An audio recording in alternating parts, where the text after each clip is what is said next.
Top quality और consistent performance के लिए सिर्फ सिल्वर पंप्स। टॉप क्वालिटी और कंसिस्टेंट परफॉर्मेंस के लिए सिर्फ सिल्वर पंप्स, नाम याद रखना। नागपूरसह विदर्भातील काही जिल्ह्यांमध्ये उष्णतेची लाट पाहायला मिळते। तापमान 40 अंश सेल्सिअसच्या वर गेल्याचं चित्र आपल्याला पाहायला मिळते। तर एकंदर म्हणजे जे आपण जर या ठिकाणी परिस्थिती बघितली तर शनिवारचं तापमान जे आहे ते नागपूरचं 40.2 अंश सेल्सिअसवर पोहोचलं होतं। तर चंद्रपूर हे विदर्भातील सगळ्यात हॉट शहर ठरलं आणि 42 अंश सेल्सिअसपर्यंत तिथलं तापमान जे आहे ते नोंद करण्यात आलेलं आहे। महत्त्वाचं म्हणजे विदर्भातील 7 जिल्ह्यांमध्ये 40पेक्षा जास्त तापमान नोंदविण्यात आलेलं आहे आणि मार्चच्या दुसऱ्या आठवड्यातच उष्णतेची लाट जी आहे ती पाहायला मिळते आहे।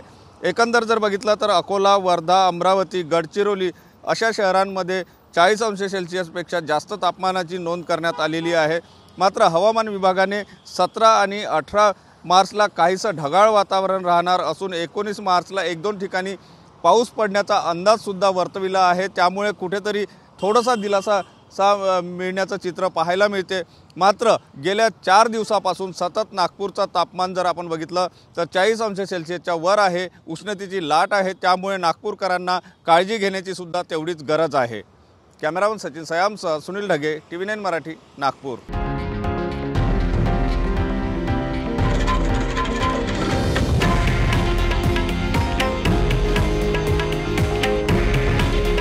हे आहे देशातील नंबर 1 न्यूज नेटवर्क आणि आपण पाहत आहात TV9 मराठी। काळजी तुमची, हित महाराष्ट्राचं।